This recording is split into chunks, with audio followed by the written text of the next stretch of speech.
Okay, so I do realise this isn't the first time you've developed a concept for a fashion design project, but I thought giving you a little recap might be useful. So, what is a concept? Your concept should provide you with a meaningful and useful direction as you work through the stages of your design project. So, you define your concept, but it's rarely a quick and easy process. That's why we got you to do the 3 story summer project to give you some time to play around with ideas, to stay with them, see what sticks and what doesn't.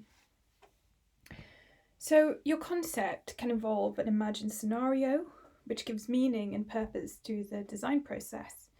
So, a scenario which kind of sets the scene to the story you want to tell.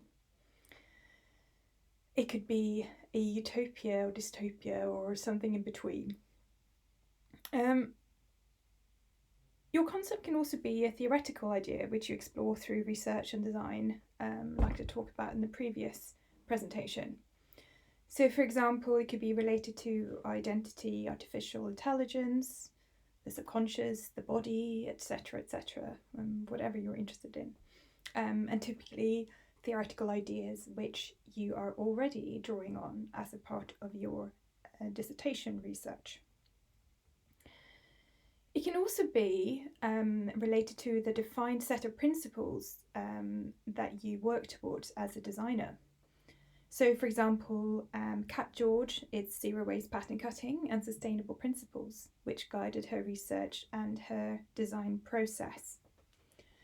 So, on the next slide, I'm going to show you an example of a professional designer, the Ukrainian designer Irina Zezus. I'm not sure if I said that right, but so by sort of through reading an interview with her, but also how she describes her collections, I'm going to try and kind of extract her concepts and where they're coming from. So please check her work out on her website as well.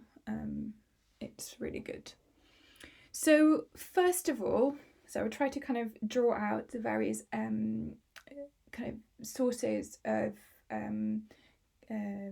inspiration for her and what informs her design process. And it's not just one thing. I think that's why it's really important that your concept isn't just one dimensional, that it has a range of elements in it that can work together. So firstly, all her collections are vegetarian and contain sustainably sourced materials. And that's about her personal values, which informs her design ethos, which will set certain restrictions on the kind of materials and how she approaches the whole design process. But it gives her direction and also creates boundaries for choices of materials and therefore design. And those boundaries, which may seem restricting, can actually be very useful as a designer. Okay, so part of her family history is she's from the Ukraine. She witnessed, from a working class background, she witnessed the decline of industry in her area. And so part of the inspiration she drew on for this particular 2017 collection related to this dereliction of industrial architecture. You know, how also then nature reclaims those abandoned factories and traces of the industrial past. She's also really interested in what she calls the kind of outsider identity. So people living on the margins of society. So people who've kind of tried to come up with alternative ways of living to the mainstream. And that's related to a personal search for her for alternative lifestyles. So it goes beyond this collection. It's about what she, feels that she is looking for in her own existence. So she's really interested in this idea of why certain communities choose to opt out of modern society. And for this collection, she was very influenced by Shakerism, so Shaker style design principles, which you can look into more. I'm not going to go into those in depth, but they relate to the importance of craftsmanship, material simplicity, and equality in all aspects of life. So that just is really about kind of trying to break down and show you how a designer works with different principles, how they're informed by a kind of her personal values and her personal experience, but how they are formalized and expressed through a collection. Okay, so now we're going to talk a bit about how you defined the process of defining a concept. Firstly, I want to show you a clip for the interview with Paige Leach about her research. And this is just one of her sketchbooks, many sketchbooks she did as a part of her summer research. So. But I think I have to have like a feeling to go by, not something that's just. I have to have something that's almost like invisible and then make it visible. Yeah. In like weird. What's the word?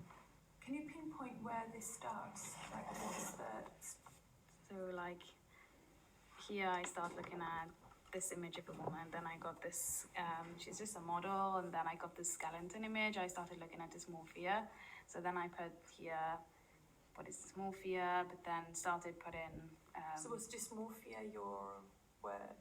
It was a starting point, yeah, because I was feeling like two very different things, and not just dysmorphia really with the body, but I thought like I see things I kind of, with dysmorphia you imagine things that is kind of not really there, but you take one tiny thing and take it way too far in a way. Like I think that's what I was trying to explore, but at first I just had this dysmorphia, and then I started looking at the idea of the mind and psychology and the InDesign, and then started looking at the idea of contrasting like conflict. So fire, for example, fire can mean love and warmth, and it can also mean death and danger and pain. So then I made this image of the model, and then put in fire in her hair, fire in her face, fire in her whole body, fire in the background, and then basically said this idea of discovery. So she's discovering through like conflicts, who is she?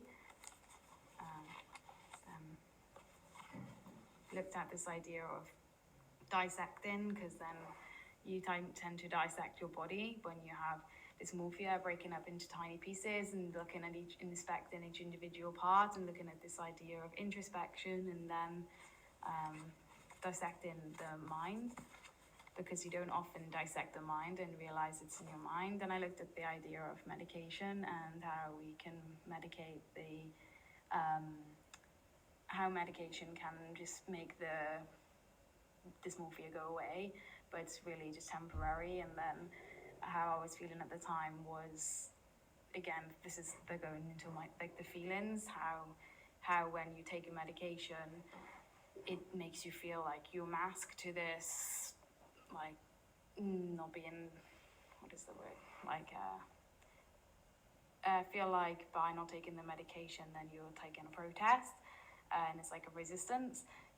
So I looked at this idea of medicating someone and they feel like they're almost drowning, and how I was feeling at the time was that if I take the medication, I'm feeling kind of, there's a separation between what's happening in my mind and my body. So I wanted to explore this in visual ways, because it's hard to talk about that. So I find it easier to, instead of writing paragraphs and writing words, then I do this images. And then I wanted to show the conflict again, but more like my head is full and so much is happening, like oversaturation of like media, and this idea that we can only see, in here it said, not too skinny, and then just things that you can see in it's hard to describe, culture. And then this is how like it's basically like the information that you're taking in, and then there's what's in your head. So then I started to look more at the idea of the perfect woman, and then the kind of cultural kind of objectification of women, and then how this can lead to conflicts of women. And I started to look at Susie Orbach, and then how she started to write about understanding the psychology of women, but actually unpicking it, so it's not just seeing women with mental health as kind of prisoners and kind of crazy people, but seeing them as trying to understand why it happens. And then I wanted to try to create these images that showed like maybe the trauma of women and feeling uncomfortable, and then using like magazine images and then kind of cutting them up and then making like here put introspection. So I started to make cut it up and then put here the writing. So basically it's like the image is quite like the woman is going to make the tea type of image, and then making the text that's this words about like brands, under 18 conduct, nudity, suggestive, and then I put this like fashion and models, and then I highlighted them and put this behind. So it's almost like all this stuff that you can't see, it's kind of it's in here, but you don't see all of this stuff. And then I made almost like she's evil. She's not evil, but she's kind of expressing all of this stuff, and then by expressing it in a way that can be through her body, through controlling her body, through eating disorder, through other mental illness, people will then see her as kind of criminal.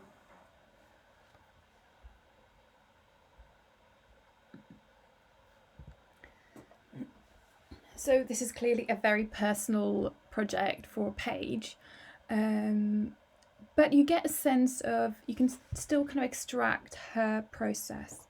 So beginning with a kind of expansive thinking and ideation process. So that might involve mind mapping, but also other ways of working.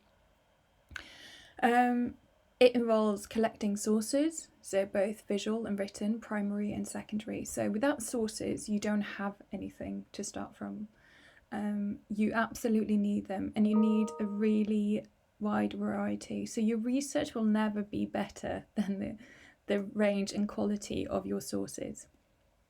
And if you're stuck with this, just please ask us for help. But then your sources mean nothing unless you do something with them. So through play, exploration, you get a sense in Paige's work how she kind of lets the material and her thinking, she's working her way to something. I mean, clearly so the interview was done after she'd done the project, so it was probably clearer to her, but you can get a sense just visually how she's working stuff out, she's exploring something. It also involves critical thinking and reading. So she mentions several sources that she's drawing on, for example, the author Susie Orbach and her ideas. It involves a process of abstraction. So that's a visual abstraction. So picking, so she's using a lot of secondary images, but she unpicks them, she abstracts them, she changes the meanings and makes them then into primary sources. But also conceptually, she abstracts the ideas that she's exploring. There's also, you will also need to incorporate some visual experimentation, and that can be paper-based, fabric, it could be in 2D and 3D, it could be digital or hand-rendered. By now, hopefully, you've developed a sense of what works for you, and how you work, whether you need your work to be very tactile, or whether you prefer to work in a kind of more digital interface, or a combination of the two. And then it also entails a process of reflection. So thinking about what you're doing and what you have done and where you're going with it. And then selection and rejection. So what's worked, what's worth bringing forwards, what's less meaningful, or what might you just leave for another project. So typically in the early stages, you will probably have enough material for several projects.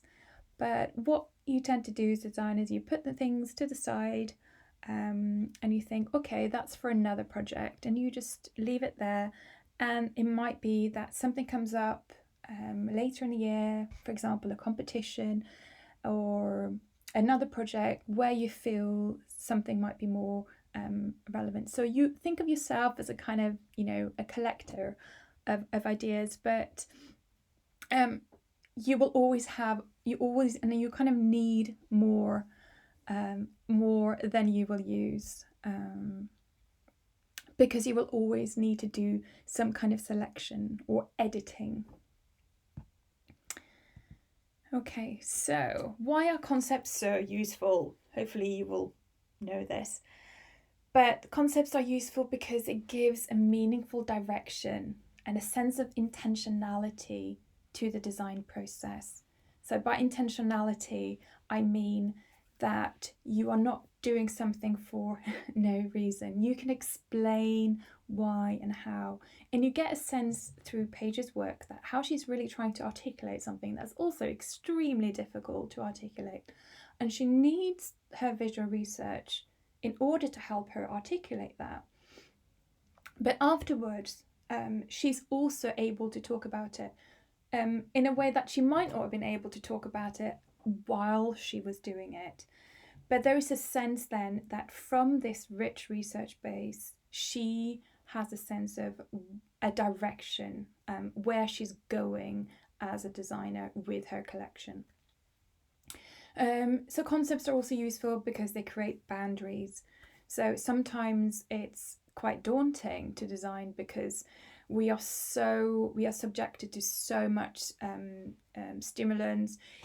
We tend to look around us at what everyone else is doing, and it's really easy to become distracted, to doubt yourself, to think, oh, maybe I should be doing this. And so having some boundaries, which means that, okay, no, I need to maintain some focus, can actually help you. It also helps you create that sense of a narrative or a story, like I was telling you about. And it's fine that you, at this point, think, I don't know what that will be. You will gradually, as you work through your research, it will start to emerge. You will start to be able to talk through that story. And it's also about you helping you establish your personal design philosophy. So, for example, I hope that after she finished her degree, so Paige Leach, I believe, is now about to enroll on the MA in Design Innovation. And she's doing that from a point where she actually has understood some really important things about how she approaches design, what she is about, what is her personal design philosophy. And that will be very different for each student. And also what's really important is that your concept, it's firstly about you, for your own sake, formulating a direction to your creative work, but it's also about communicating that to others so that you are able to explain your work, and that will become increasingly important throughout the year, and obviously as a graduate when you come to show your work to others. So what makes a strong concept, or perhaps a useful concept?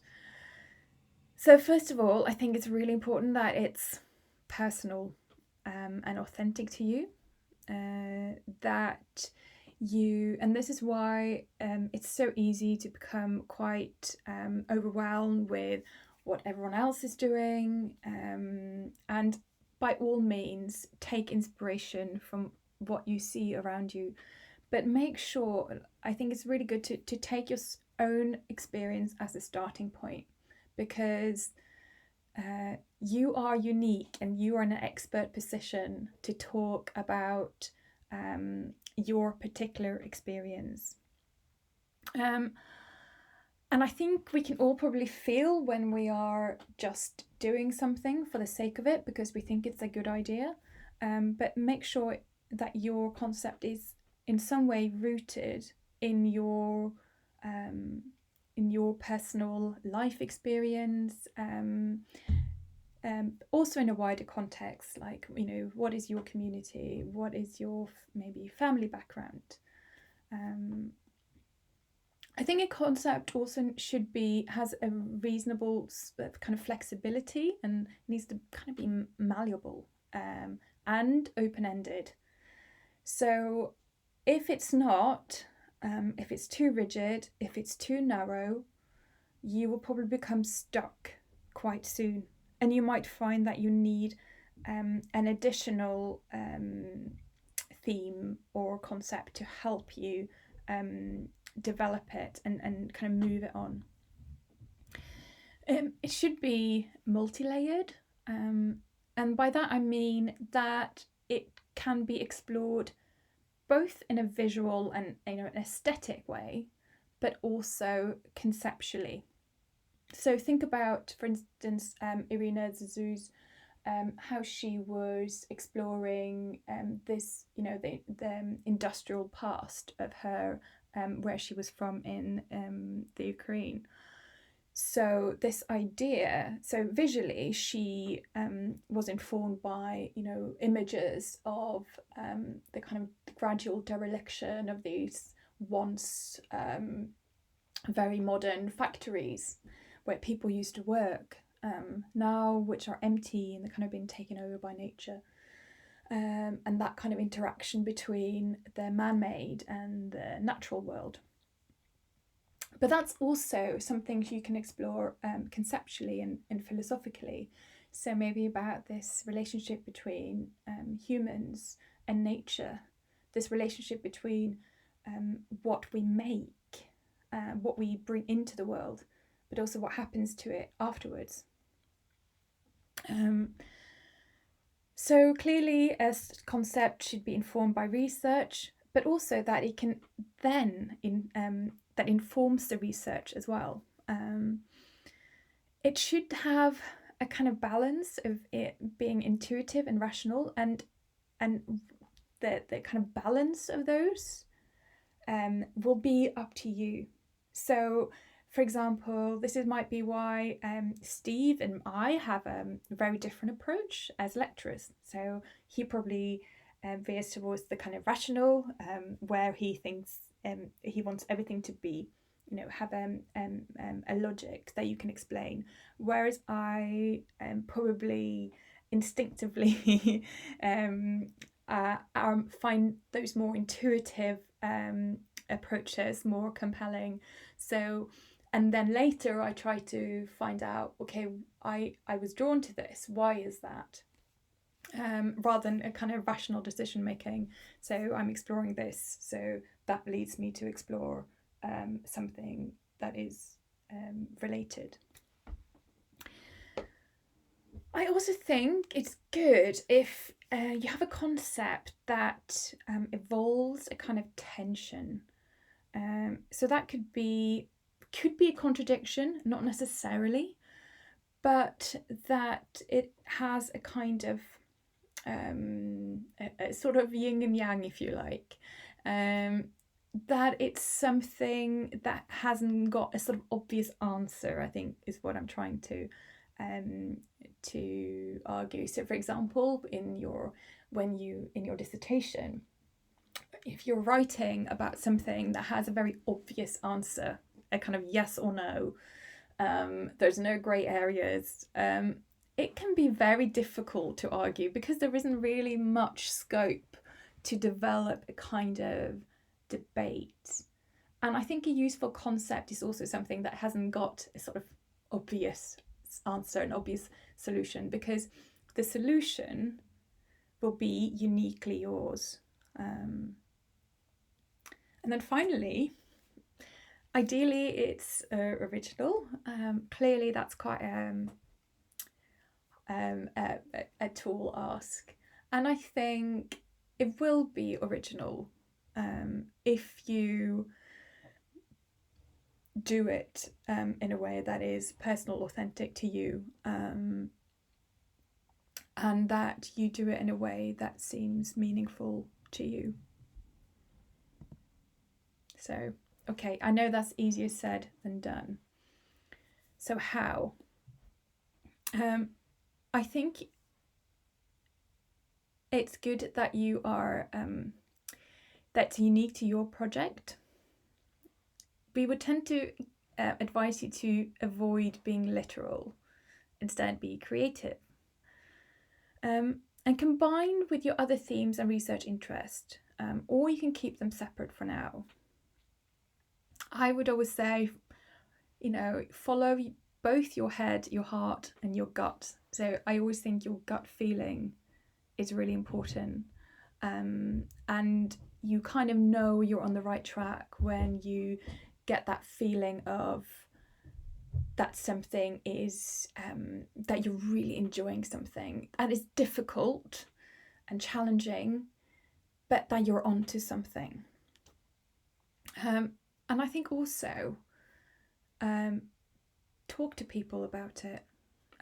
Discuss your project, discuss your research with your friends and your fellow students, and also, of course, it's really important to develop a sense of, our creative community, and that we support each other and and help each other, because articulating these things are so difficult. And then finally, research. So your final collection will never be better than the quality of your research. So finally here I've got an ethos board. This is Kelsey Sprudd ethos board, where she's articulating and kind of distilling what her collection is about. So this is, her concept. And it took her a while to get to this. She had all these kind of disparate interests, all these disparate sources. So part of it was about her travelling to Iceland, where she took lots and lots of photographs of nature. But her style and her kind of aesthetics actually really informed by streetwear and sportswear. And so she ended up kind of combining the two, which seemed quite sort of irreconcilable, but that gave her project attention. And so her, and a part of her breakthroughs as well in her development of her brand, which is called Vataljöst, which means, it's an Icelandic term meaning enough light to navigate. And I think that word it's so inspiring and beautiful, and it distills the kind of the inspirations of her collection. So inspired by Arctic living for urban survival. Its ethos is to encourage people to connect with their surroundings, whether inhabited or urban. This collection includes sturdy and innovative performance fabrics that are ideal for outdoor activities, durable, insulating and breathable garments, incorporating purposeful pockets, ensuring comfort and protection for the wearer to carry tools and essentials. Okay, so I just want to end up with the advice from some of my students, and I think this comment from Paige Leach kind of distills everything I would have said. So I asked, do you have any advice for current year design students? And Paige Leach answered, you don't have to already know it all.